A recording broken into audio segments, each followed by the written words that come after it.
pessoal, eu sou a Neuza Maria Bogiquiano, no ar com o programa do Diálogos INEU, produzido pelo INCT para estudos sobre os Estados Unidos.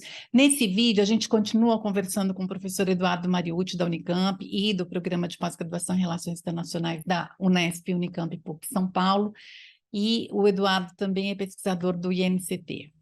Nesse vídeo, o professor Eduardo continua a falar da genealogia dos processos de automação da percepção. Para você compreender melhor, veja a parte 1, o vídeo 1, para que você não tenha, aí não perca nada do que o professor trouxe aqui para a gente. Bom, antes de tudo, mais uma vez, agradecer a segunda participação aqui, Nisa. Eu queria agora comentar a questão do Vietnã, que entrou aqui a coisa da síndrome do Vietnã, que ela é decisiva, que é o seguinte: a despeito de já existir nos anos 50 e nos anos 60 ideias de que os sistemas descentralizados eram melhores, a guerra do Vietnã foi travada com uma ideia de que você poderia fazer uma guerra cibernética no sentido do feedback negativo. O que é isso? Controlando as informações, identificando os inimigos, fazer uma guerra perfeita. Porque quem já leu Clausewitz, ele vai insistir que a guerra é um camaleão, a guerra muda sempre. A falta de informações é intrínseca ao ato da guerra. Essa turma dizia, o Clausewitz só falou isso porque ele estava no século XIX. Ele não tem o Wiener, ele não tem o Shannon. Nós podemos eliminar a incerteza da guerra. Como? Dominando todo o ciclo da informação. Foi uma catástrofe. Eles organizaram uma guerra que talvez ela funcionasse para um inimigo parelho aos Estados Unidos. Contra a Rússia, contra a União Soviética, talvez funcionasse. Porque você ia atacar os centros de comunicação, você ia atacar os centros nervosos. Fazer uma guerra dessa contra uma guerrilha, terrível. E o fracasso do Vietnã preparou o caminho para a ideia dos sistemas complexos, que eles já estavam em pauta. Para você ter uma noção, qual que era a ideia? Você entrar e engajar contra o inimigo, você identificava o inimigo, se ele fosse muito numeroso, você pedia um auxílio, os helicópteros traziam as forças adicionais, mas antes vinham os aviões com bombardeios para atacar a posição do inimigo. O que os Vietcongs faziam? Eles apareciam, chamavam os aviões, entravam em cavernas e atacavam de outro ponto. Ou seja, eles estavam fazendo a clássica tática da guerrilha, desgastando os americanos. E que nessa cabeça de uma guerra cibernética, e aí daí que sai a ideia do drone. Tem uma operação chamada Operação Iglu Branco, ela durou de 62 a 73, que era mais ou menos o seguinte: aqueles aviões, vocês já devem ter visto, tem um avião que tem um radarzão em cima, eles criaram um sistema parecido com esse, onde esses aviões carregavam uma série de sensores. Sensores que captavam até urina. Porque onde você sabe onde tem gente? Se você imagina onde tem muito xixi. Ou seja, qual que era a ideia? Nós vamos mapear o inimigo. Você mapeava o inimigo, usava o desfolante laranja para cair as folhas, né? O que deu câncer nos combatentes, na população civil depois, para conseguir se engajar melhor. Não deu certo. Os caras construíram um sistema de túneis, não deu certo. Ó, esse projeto Iglu Branco custava $1 bilhão ao ano, só com sensores e só com informação. Né? É um pouco essa a ideia. Um drone faz isso de forma muito mais eficaz, né? Mas esse era o princípio. O que aconteceu no limite? O que aconteceu no limite, então? Você gastou um dinheiro gigantesco, os americanos começaram a voltar com baixas elevadíssimas, a guerra foi perdida. Quase todas as batalhas foram vencidas, teoricamente, pelos americanos, mas perderam a guerra. O que ficou claro? Esse sistema de guerra cibernética, se ele funcionar, não contra insurgentes. Eles operam de forma descentralizada. Eu acho que isso tem uma lição para a gente. Talvez a melhor via não seja emular a forma de guerra das grandes potências, mas desenvolver formas menos custosas de produzir dano suficiente para que eles não venham atormentar a nossa paciência. Foi o Vietnã. Foi isso, né? Então, mas o ponto é o seguinte: essa forma de guerra desgastou demais essa noção dos sujeitos que achavam que eles iam poder dominar todo o circuito da informação e eliminar a incerteza. Parecia uma derrota do sistema cibernético, mas ela acabou não sendo. É aí que eu gostaria de entrar e passar agora um pouquinho para as implicações mais sociológicas. Quando acaba a Guerra do Vietnã, a conscrição obrigatória foi derrubada. Ou seja, não é como no Brasil que o serviço militar é obrigatório nos Estados Unidos. As forças são compostas por voluntários. Foi a Guerra do Vietnã que derrubou isso.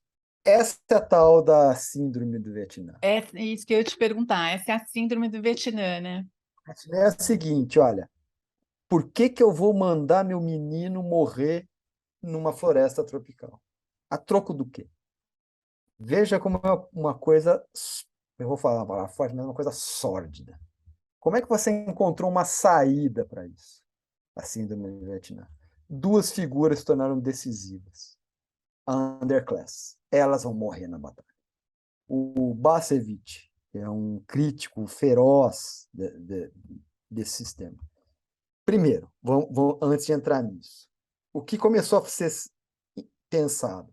Temos que melhorar o grau de tecnologia embarcado em cada soldado. As unidades têm que ser menores, mais descentralizadas, né? As forças especiais são assim. O burocrata dá a ordem. Quem decide tudo é o comandante e o sargento, ou seja, você decide tudo no local. Ou seja, eles têm que ser muito bem treinados. Só que, veja, você não ganha nenhuma guerra com gente assim. Guerra mesmo tem que morrer gente. Essas pessoas não vão estar dispostas. O que você faz? A figura do Green Card Soldier e do cara que limpa os recursos, limpa o histórico criminal. A infantaria americana é baseada em quê? Basta você olhar as guerras. Olha os sobrenomes dos sujeitos. Veja, olha que sistema perverso.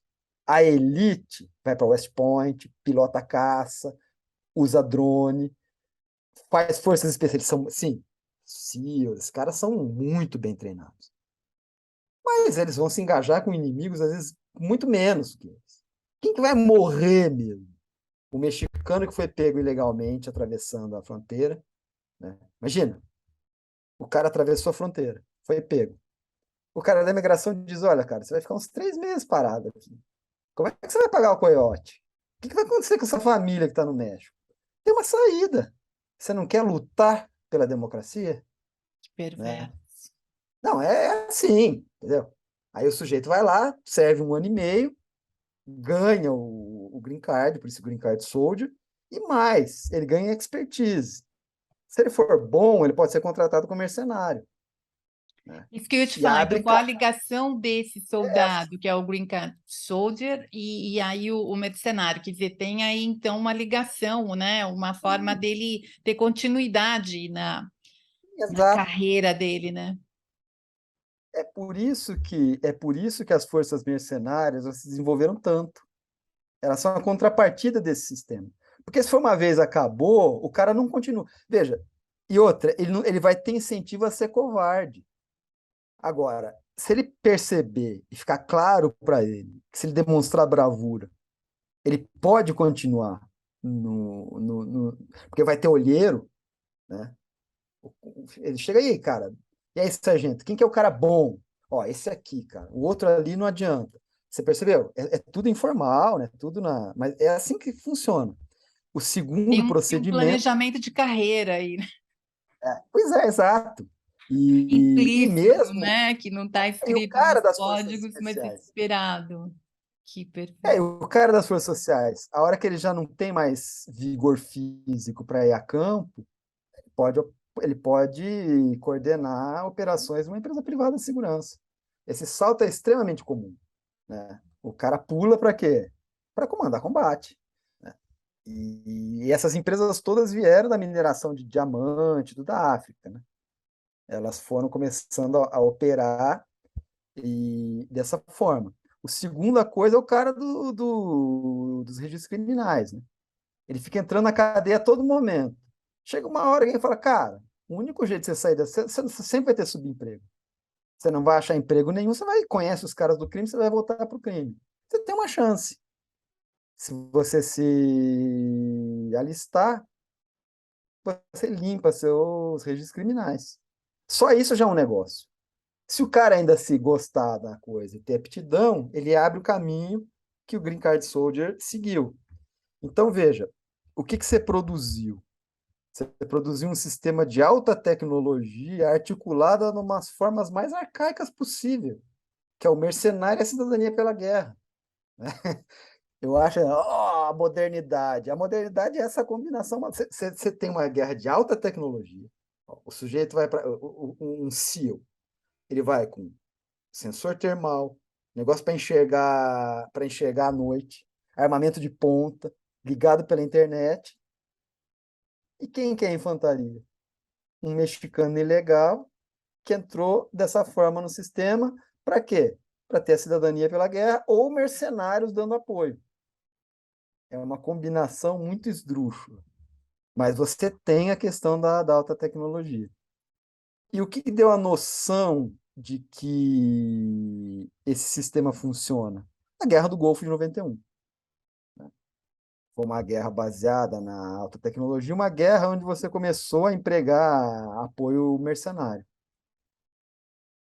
É terrível a ideia porque não tem como comparar com o Vietnã, né? O Saddam Hussein era uma forma de guerra convencional muito menos preparada. Agora, o sucesso aparente na Guerra do Golfo de 91 deu origem ao que o pessoal chamou de Revolução nos Assuntos Militares, que é uma releitura do que eu vim dizendo até então. Agora, o que muda tudo vai ser a guerra ao terror, depois do 11 de setembro, que é quando você começou a perder qualquer escrúpulo em preservar as liberdades civis. Frente a quê? Frente a uma eventual ameaça, como aconteceu nos guerrilheiros talibãs. Então, você tem um marco, a derrota no Vietnã. A derrota no Vietnã enterrou aquela guerra centralizada. Em 91, olha, esse sistema de guerra funciona, hein? A gente não precisa voltar com a conscrição. Dá. Guerra ao terror. Deu mais centralidade ainda aos sistemas de informação. Né? E eu acho que aqui que eu preciso fazer agora mais uma formalização, né? Que é um pouco para encerrar esse bloquinho. Que é o seguinte: quando a guerra do Vietnã, quando a guerra do Vietnã acabou, e essas coisas não estão 100% ligadas, e começou tudo que eu falei aqui, os computadores começaram a ganhar maior capacidade de processamento. E você começou a ter computadores pessoais. Né? Na década de 70, o Steve Jobs, essa galera começou a fazer computadores pessoais. Você podia montar na sua casa. Foi aumentando o potencial de processamento. Mas o que mudou? A velha cibernética era baseada, como eu disse, na ideia dos feedbacks negativos. Eu quero conter as variações dentro de limites. O desenvolvimento da teoria dos sistemas complexos, que se acelera nos anos 60, mas sobretudo a partir dos anos 70, que é a deixa para a virada cibernética, ele pensa o mundo de um outro jeito. Né? O que a gente pensa? Toda a tradição moderna foi baseada em que ideia? Na ideia de que o mundo é determinista, ou seja, se você pegar a tradição newtoniana, ele é composto de partículas e forças. Essas forças são previsíveis. Por que a gente não prevê o futuro? Porque a gente não tem dados suficientes. Mas o mundo é o quê? Previsível. A aleatoriedade é uma ilusão da falta de dados. Por isso aquela ideia de uma guerra sem aleatoriedade que foi o Vietnã. As pessoas começaram a pensar numa outra chave. Olha, teoricamente o que eu falei é um mundo baseado em sistemas lineares. Lineares. Sistemas lineares são baseados na proporcionalidade e aditividade. Deixa eu ver se eu consigo explicar isso de forma simples. A proporcionalidade é o seguinte: se eu tenho três variáveis, por exemplo, eu dobro a variável A, é esperado que o produto cresça ou o produto seja afetado na mesma proporção. Por isso que os sistemas Diretamente lineares proporcional. são proporcionais. Em economia, isso é retornos em escala, chama. Eu multiplico o insumo, ele vai ter um retorno idêntico. O inimigo disso é a lei dos rendimentos decrescentes, né? O inimigo, que aí ela já está pensando em outra chave. Mas esse é o ponto. O que é aditividade? Se eu tenho um sistema complexo, eu consigo desagregá-lo em sistemas menores. Eu resolvo os sistemas menores, somando todos, eu entendo o que aconteceu. O método analítico, que é o método moderno por definição, é esse. A realidade é complicada, eu quebro ela em elementos menores. Resolvo esses elementos, a soma deles. Por isso que, do ponto de vista analítico, o todo é sempre a soma das partes. Ele não pode ser maior que a soma das partes. Porque se ele for maior que a soma das partes, a solução aditiva não é possível. Alguma coisa aconteceu que esse sistema não captou. Os sistemas complexos, então, eles são não lineares. Veja, não é um retorno ao Aristóteles, como o povo gosta de dizer. Do ponto de vista dos sistemas complexos, porque o Aristóteles, o mundo dele era estático. Um sistema complexo, a soma é sempre maior que as partes. Porque o que interessa são as suas organizações internas, as suas ligações. E aí quais são os exemplos, né? Exemplos mais banais. Você vê uma revoada de pássaros. Aquilo foram padrões belíssimos. Todos os pássaros são iguais e todos estão fazendo a mesma conta. Por que eles formam aquele todo? Eles querem ficar no meio. Porque se você ficando no meio, é menor a chance de você ser atacado por um predador. Só que não dá para todo mundo ficar no meio a todo momento. Então, se você conseguir marcar um passarinho e rastrear o seu movimento, você vai ver que ele faz espirais, né? Ele fica um tempo nas extremidades. Só que é muito complicado, porque aí é a ideia da autossincronização. Um olha para o outro, e aí que vem essa figura da metáfora da asa da borboleta. Se eu arrancar 3 passarinhos, provavelmente os padrões vão se formar, vão ser muito diferentes. Porque, a princípio, o impacto é pequeno, de não ter aqueles passarinhos. Entendeu? Eu tirei alguns passarinhos, mudou a orientação. Só que o efeito cascata disso vai transformando o sistema no longo prazo. Agora, o que é a ideia dos sistemas complexos? No curto prazo, eu consigo imaginar o futuro do sistema e eu tenho que ficar recalibrando ele a todo momento. Então, veja, você mudou de registro. Não vamos brigar contra o acaso. O acaso faz parte da realidade. Olha, assumir isso é dinamitar o mundo newtoniano.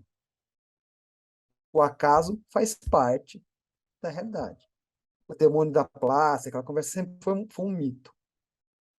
A questão é, o acaso é uma barreira intransponível à previsão? Não. Se eu tiver uma capacidade computacional e incluir a probabilidade no meu modelo, eu consigo fazer previsões. Isso, tecnicamente, chama Ensemble Forecast. Para resumir, né, o primeiro sistema que fez isso com alguma clareza foi o sistema de previsão do tempo. Ao invés de eu imaginar como vai ser uma previsão perfeita, eu imagino uma previsão grosseira, só que múltiplas previsões. Por exemplo, o que está na minha frente aqui é o que é mais provável com os dados que eu tenho agora. E aí eu vou criando um conjunto, por isso que é ensemble, um jogo, um conjunto de previsões. Tudo que tiver mais longe aqui é menos provável. Só que mudou uma informação.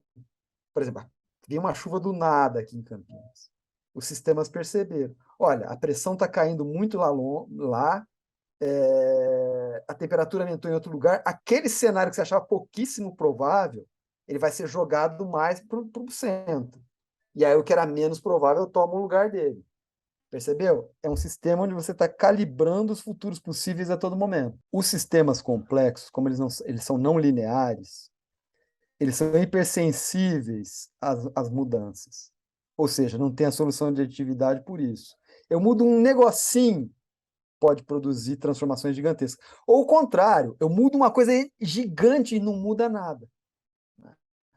Então, por isso que não dá para você ter a noção de previsão tal como tinham os newtonianos, que é uma certeza.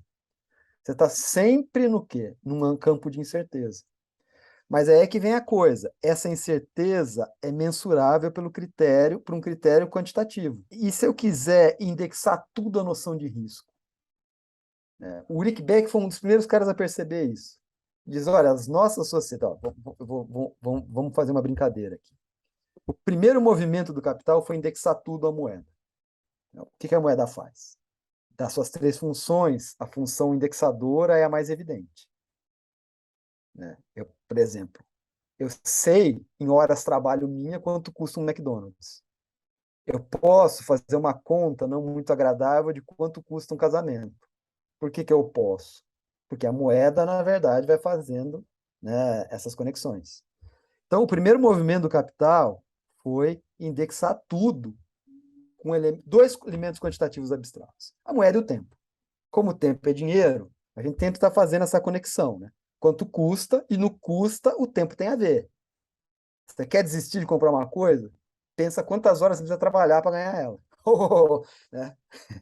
Né? A propaganda fica dizendo, olha, você vai o máximo, olha que delícia. Pensa assim, putz, cara, eu tenho um outro indexador, que é o risco. E é aí que a coisa vai ficando grave quando você falou dos drones. Porque se eu tenho um sistema de vigilância dinâmico, como a do drone, a princípio ele está sendo operado por humanos, e a discussão até que ponto no futuro isso pode deixar de ser, mas veja, a questão é que eu estou monitorando um cenário. Ao monitorar esse cenário, com esses sistemas de sensores que eu disse para vocês, que foi o começo da nossa conversa, que vê calor, que vê um conjunto de coisas que a gente nem imagina, e identifica padrões numa velocidade gigantesca, porque o deep learning é isso, você enxergar padrões que a gente não consegue enxergar. E aí é que está. Né? O drone foi pensado num primeiro momento como um sistema de vigilância. O fato de ele carregar armas é uma coisa problemática. Os americanos armaram e não poderiam armar, né?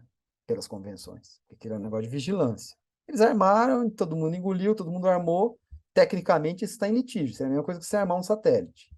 Mas deixando isso de lado, era um sistema de vigilância, primeiro. Para quê? O famoso target killing. Por exemplo, eu quero matar o Bin Laden. A função do drone era identificá-lo. E tem lá, né? Por isso que é target. Tem um alvo prioritário e um alvo secundário. Eles se dividem. Não dá para seguir os dois, você segue o prioritário. Esse é o famoso target killing. A coisa mais amedrontadora, e é a tendência, é uma coisa chamada tecnicamente de signature killing. Signature vem de assinatura. Olha, eu não sei quem é. Eu não sei quem são aquelas pessoas, mas elas estão numa atividade de risco. O sistema informatizado diz, ó, aquilo é uma atividade de risco. O piloto do drone chama o sujeito e diz, olha, vale a pena usar a força nesse caso? Por enquanto o humano está sendo chamado. Por exemplo, várias pessoas em cima de caminhonete, com umas coisas que parecem ser armas, num movimento que, quando você olha de cima, é sincronizado. Eles estão indo para a mesma direção num certo padrão. E aí, vão abater? Porra, mas não sei quem são. Eu não sei quem são eles. Olha, mas eles estão numa atividade de. O nível, a chance de ser um ataque é alto. Se o cara der o clearance, pode atacar. Veja, essa é a questão. O sistema percebe uma situação de risco, identifica, e, por enquanto, pede para os humanos para ver se vai usar a força. Se ataca a pessoa que você não sabe nem quem é. Presumida ação de risco. Esse é o drama, né? Porque isso tem sido digamos, e por isso que entra com aquela forecast ensemble, né? Ou seja, é usando esse sistema. Olha, está cada vez ficando mais provável que esse negócio é um atentado ou um assalto, né? Então vale a pena tomar medidas preventivas. Percebeu onde a gente chegou? Né? É aí que está. E para finalizar essa discussão, é isso que encorajou o Gregório Chamayou, naquele Teoria do Drone. Quando ele fala do neoliberalismo, eu não gosto muito, mas naquele livro ele acerta. Ele vai dizer, olha, quando o cenário é que um drone pilotado remotamente pode causar dano letal a pessoas, nós não estamos falando de guerra. Nós estamos falando de caça. O sistema de drones é um sistema de caça, onde o caçado,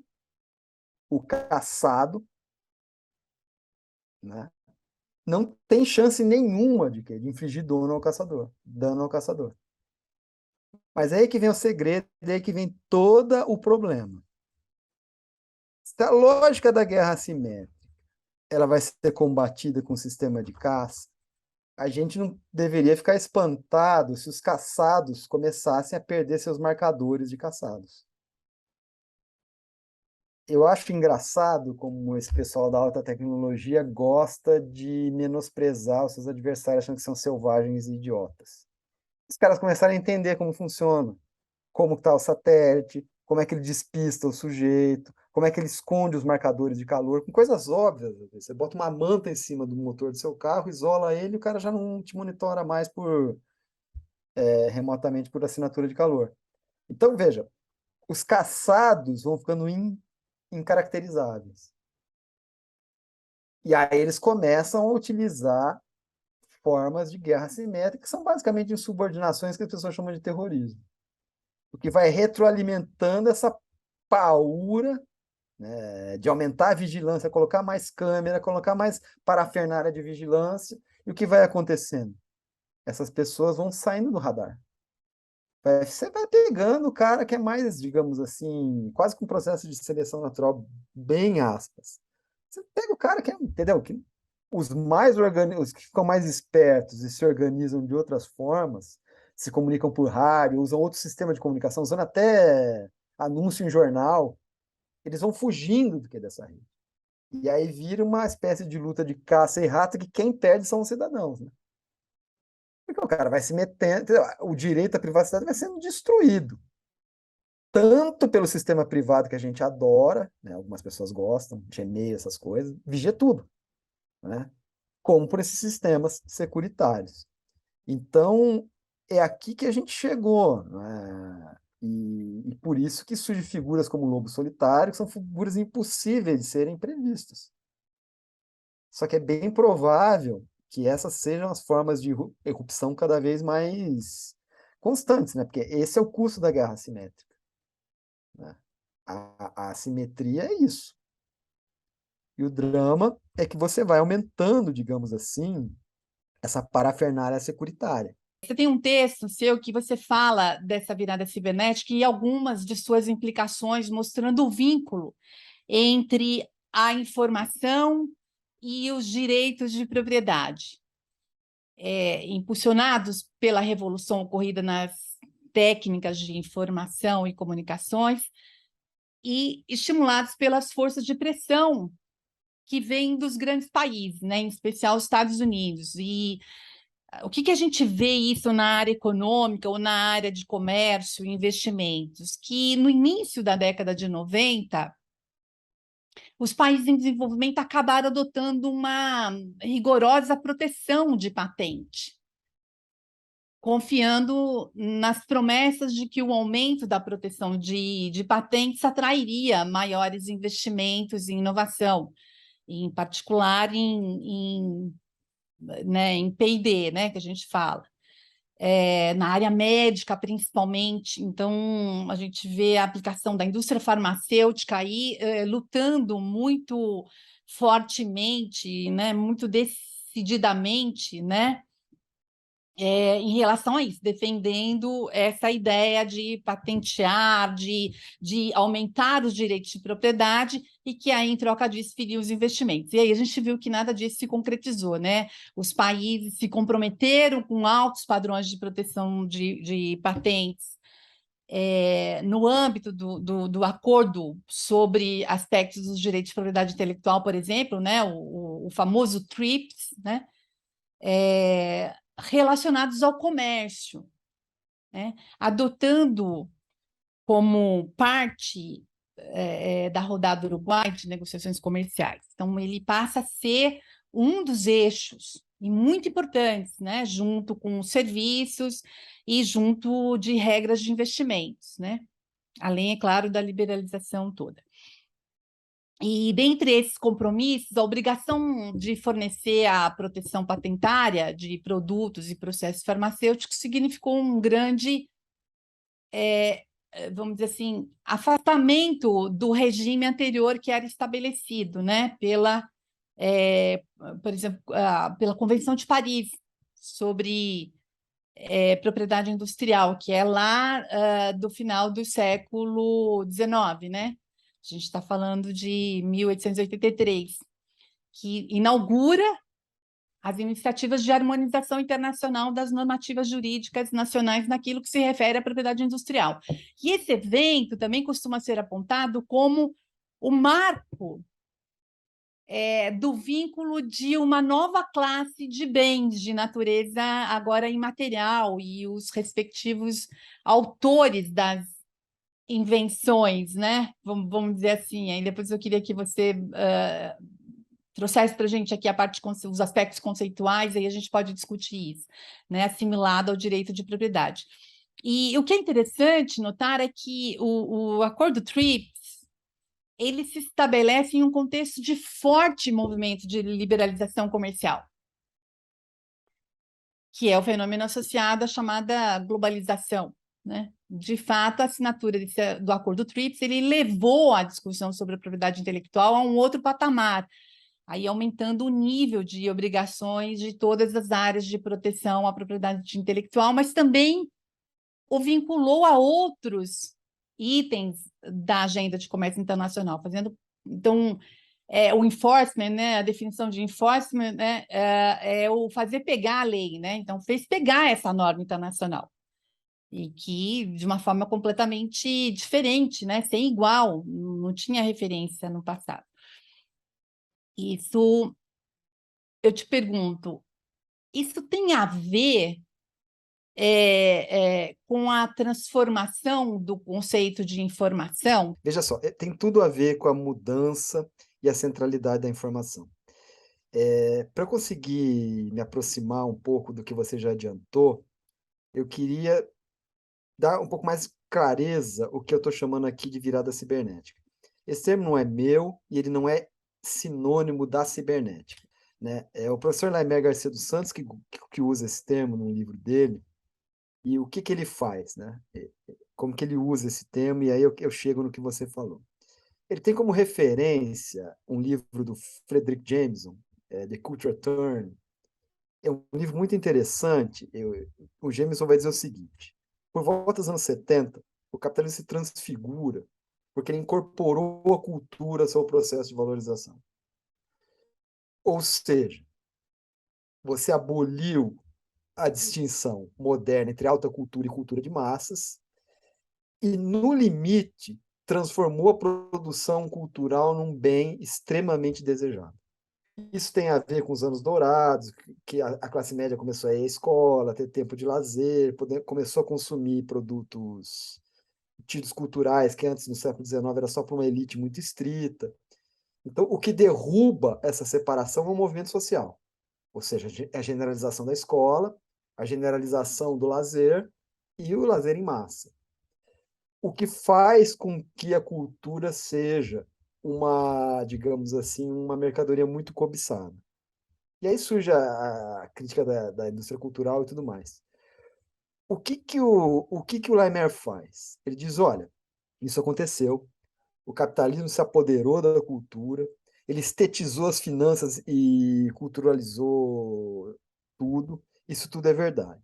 Mas o problema é o seguinte, se a gente imaginar agora o que está acontecendo. O primeiro movimento, o movimento do capital em geral, é tentar converter tudo em mercadoria. Converteu o homem, a natureza, a cultura em mercadoria. Mas veja, o problema é que aquelas tecnologias que eu discuti no vídeo anterior, que eram tecnologias de manipulação e agenciamento de informações, fizeram um movimento ainda mais profundo, que poucas pessoas destacaram. É como se você tivesse reduzido as coisas a padrões informacionais. E a sanha do capital é querer se apoderar desses padrões informacionais. Não por acaso, né, essa primeira forma de valorização apareceu na biotecnologia. É uma coisa que eu até fiz uma menção, não foi de graça, ao Claude Shannon. Você vê como que as pessoas têm uma visão, algumas. Eles já tinham percebido a possibilidade de manipular a natureza por informações. Anos 30, fim dos anos 30. A década de 50, com a descoberta da dupla hélice do DNA e com o sequenciamento genético, tornou possível você dizer o seguinte: olha, eu não preciso ter uma planta na mão para ser dono dela. Uma planta da Amazônia, por exemplo. Eu posso fazer o sequenciamento genético dela e querer me apropriar do que das informações que a constituem. Informações totalmente abstratas. O que é o problema? Você tinha tecnologia para fazer isso. Você não tinha o direito para garantir que isso virasse uma tecnologia. Então, eu acho engraçado porque eu tinha esse preconceito no começo, não queria entender de direito nem nada, que era coisa de burguês, mas uma das dimensões mais importantes do capitalismo é o direito, né? É o direito que vai decidir o que é propriedade, como ela vai ser regulada, e a briga é uma briga de direito, né? Então, ao lado do economista, do administrador de empresa, vem o sujeito do jurídico como um elemento fundamental no sistema de acumulação. E a coisa foi bem simples, na verdade, né? Quando você começou a fazer pesquisas em biotecnologia, e isso se acelera nos anos 80, qual que era a ideia? Olha, a gente desenvolve coisas extremamente serializáveis que podem ser copiadas de forma muito simples. A briga é como é que eu vou proteger a informação. Veja o paradoxo do capital. Se a gente pegar o Walter Benjamin lá atrás, a tendência à serialização. As coisas vão ficando iguais. E mais, uma serialização codificada em informação. Informação, aparentemente, é custo zero, qualquer um pode se apoderar. Como é que eu transformo a informação num bem apropriado? Eu preciso de um sistema jurídico, senão não dá. Né? Porque, veja, embora sequenciamento genético não é para qualquer um, ganhar dinheiro com informação exige um sistema de proteção da informação. E as empresas que fingiam ser humanitárias, né, e faziam biopirataria na floresta, o que elas estavam preocupadas? Isso é nítido hoje. O argumento é o seguinte: se decolar um país como o Brasil, ele acaba com a Amazônia. Todo país de mega diversidade tem que ser mapeado. A gente tem que mapear o que tem lá. Então, veja, esse delírio que alguém quer a Amazônia é um delírio de quinta categoria. O que interessa eles já têm.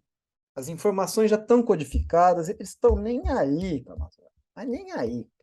Né? Só do ponto de vista das implicações que ela traz para o clima. Mas ninguém quer ser dono da Amazônia. Veja, quando você faz esse movimento de conseguir se apoderar das informações que constituem a vida, que constituem os seres vivos, quer levar essa lógica informacional ao limite, nós estamos num outro patamar. Veja, o sujeito quer ser dono de padrões informacionais. A Vandana Shiva, que é uma ativista muito interessante, em 99, ela escreveu um livro chamado Biopiracy. Eu li ele, eu estava no mestrado já mais ou menos nessa época. Eu li assim que saiu, né? O que ela vai dizer? Né? Ela chama, olha, nós estamos assistindo o último dos enclosures. Quando um sujeito quer ser dono da vida, ele quer ser assenhorado das informações que constituem a vida. E mais, quando você começou a produzir as sementes que só germinam uma vez, que são as únicas sementes que são aceitas, né, para valer no jogo da indústria alimentícia mundial. Por que isso é perigoso? A Vandana Shiva é uma figura divertida. Todo sistema camponês, de fato, vive pelo replantio. Né? Ou seja, você forma combinações de cereais, as pessoas replantam uma parte do que foi colhido, né?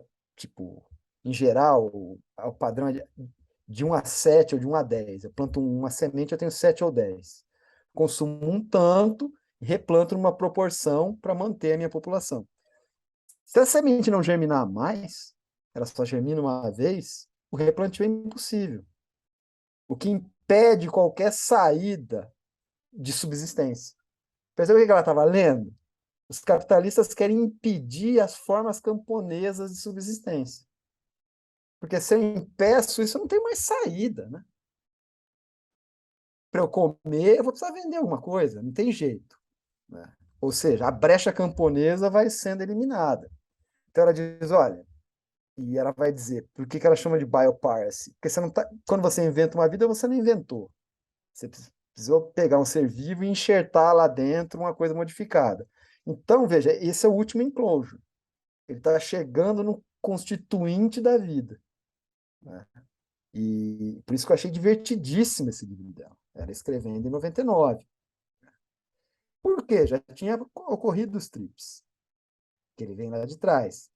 O que era a grande disputa? A grande disputa era a seguinte: as empresas de biotecnologia, percebendo a conexão com a comida, com a indústria farmacêutica, a ramificação que vem de você entender a natureza como informação manipulável, tinha um problema. Não é todo mundo que tem essa tecnologia. Mas vai chegar o momento que a pessoa vai conseguir copiar. Como é que eu protejo? É aí que surgiu a briga no entorno do TRIPS, né? Onde eu vou conseguir... O que o TRIPS quer proteger? Quer proteger a atividade, ele quer proteger a atividade humana em cima da possibilidade de você se apropriar de informações genéticas e digitais. É isso que muda. Bem, pessoal, encerramos a segunda parte da apresentação do professor Eduardo Mariucci, onde ele dá continuidade à fala sobre genealogia dos processos de automação da percepção. Nós, como sempre, esperamos aqui que vocês tenham gostado desse vídeo e não deixe de assistir a parte 3 da participação do professor Eduardo Mariucci, né? Então, essa trilogia aqui da nossa conversa com o professor, e onde a gente só tem a agradecer aqui ao professor e a todo mundo que nos acompanha. E não se esqueça de se inscrever no nosso canal, como sempre eu falo isso aqui, vou repetir. Até mais, então. Fique com a gente.